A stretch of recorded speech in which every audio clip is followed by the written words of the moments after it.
Anytime I'm not in bracket, I'm gonna hop over to this commentary booth. Hey, man, just so you know, I actually did commentary last weekend. Man, I had a blast doing this. It's so fun. Yeah. Oh boy. So we got Ricky, Belmont Extraordinaire. And we also got Tree, who also happens to play a very impressive duck hunt. FD is an interesting starting choice. The standard starting choice for either FGC or zoners.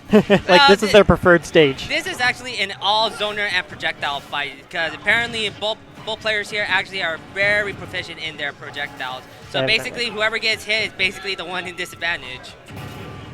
I'm interested to kind of see how this matchup will go because, currently Tree has, he's been getting more of the tick-for-tack hits here. But, if you'll notice right there, cross and, disjoints, a lot of Belmont's kit is pretty strong into a lot of Duck Hunt's projectiles. So Tree cannot, just kind of set up his normal show because Belmont has all the answers. That is true. But the thing is that Duck Hunt is absolutely pretty smart on placing his projectiles. Who could actually say, you could just leave Can there all alone and just until Richter is in position, he can start launching that can.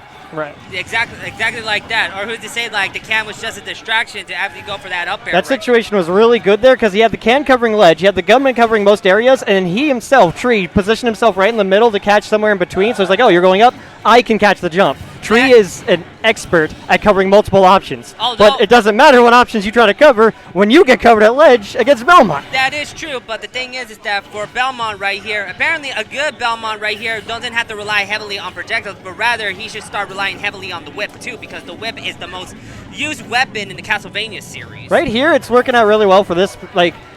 He got a good lead here in the second stock because he's focusing more on hitting him with normals. He's not setting up Ricky's not setting up his show anymore because he's realizing I was trying to get my setups and Tree was jumping in at me and being aggressive, and so I just kept getting hit.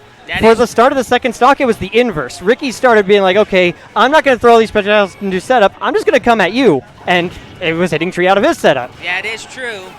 But according to this, Tree is actually playing very patiently here with Duck Hunt. He's not actually trying to look for approaches. He's just actually launching projectiles until he finds that opening. Once he finds that opening, then he could be ready to approach. Definitely.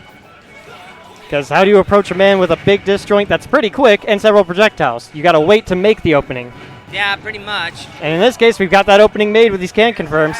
Percent's evened out. But Duck Hunt at ledge against Belmont. Yep. Oh, just give me 1 second here. See if you got cards.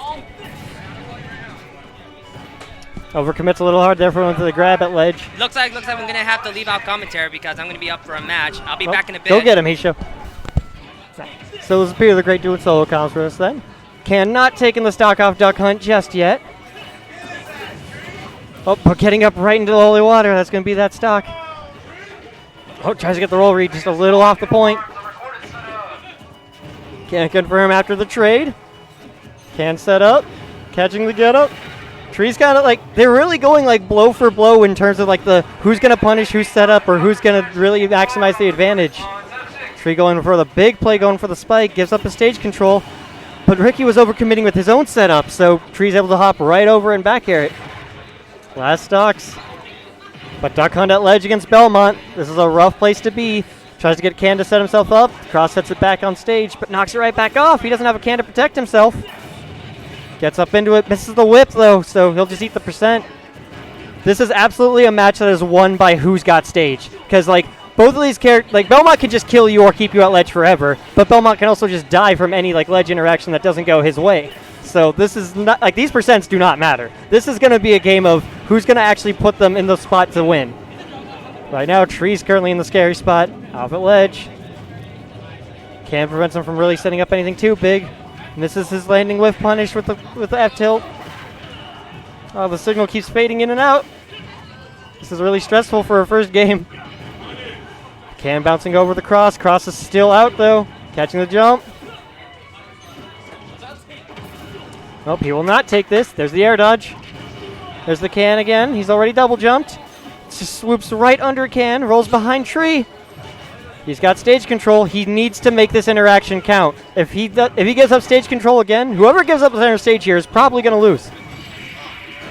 Bada bing, bada boom. Tree off stage. Didn't handle the axe. First game, very hard fought, going to Ricky.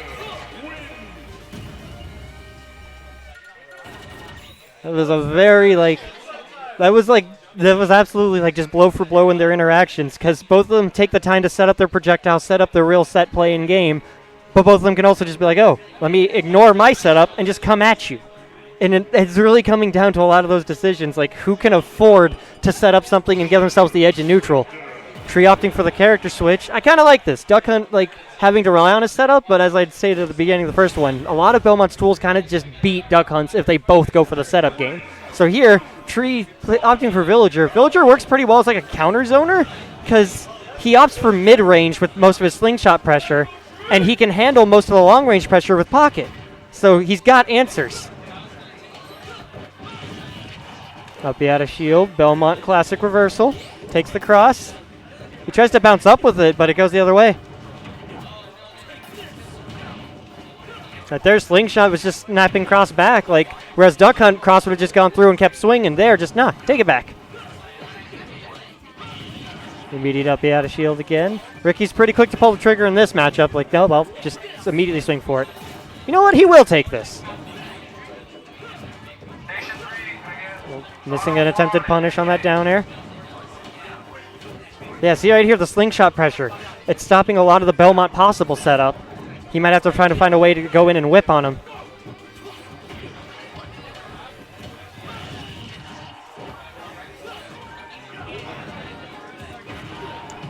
Like, Ricky hasn't really been able to start up like his ledge play proper. Like, Tree's kind of just, a few times he's been sent off stage, he hasn't really stayed there.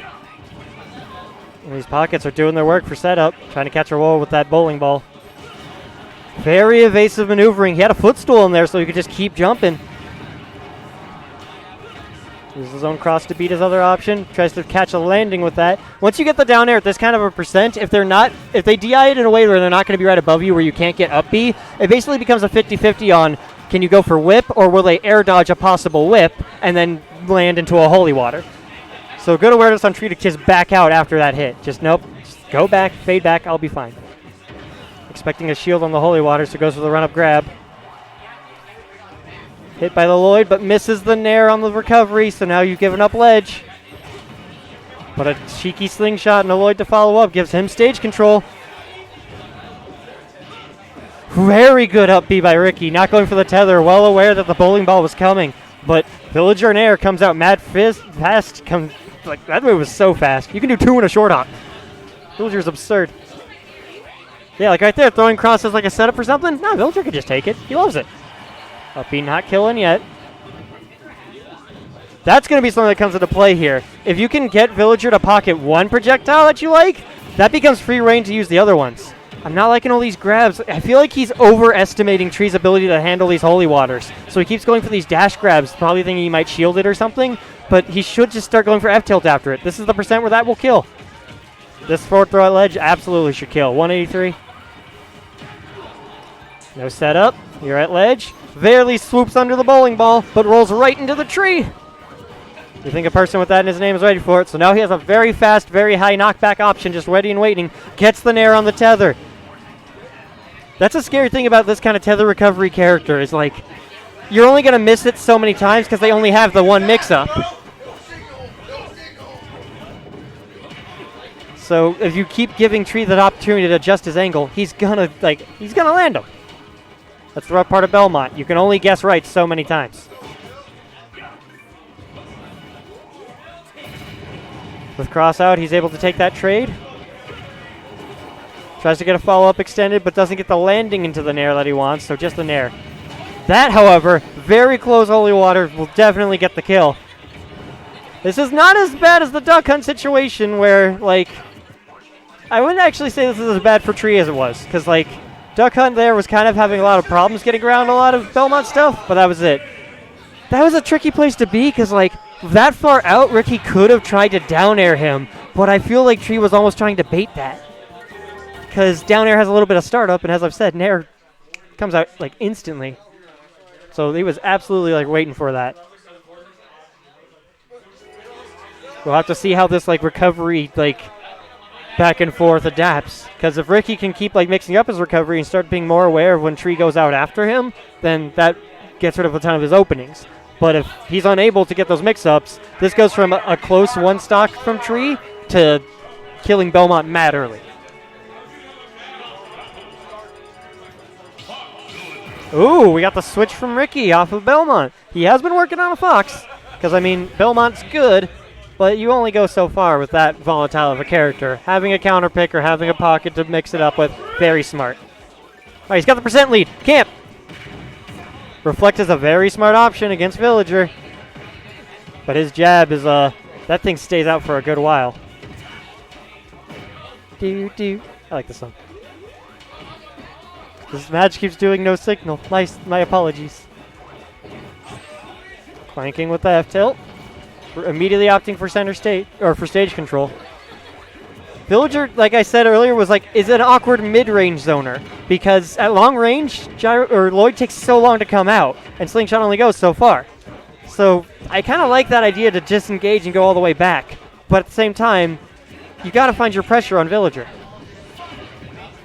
Roll right past the bowling ball.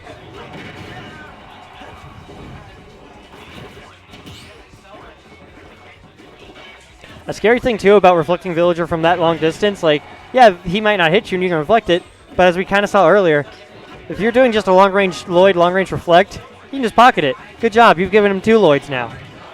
Yo, take that pot back. Doesn't pull the trigger after the down air. Doesn't believe in it. He is at real high percent, and this first stock is a lot of momentum for this game 3, so I can kind of understand not wanting to do it. Landing fair. I don't think that's what he wanted. He wanted a different landing aerial, something that confirms to something that's lethal. Catches the roll. Tree takes the first stock for game 3. That's Ricky going to get started now. Fox can get damage up, but he's got to take the stock first. Big commitment with that up smash.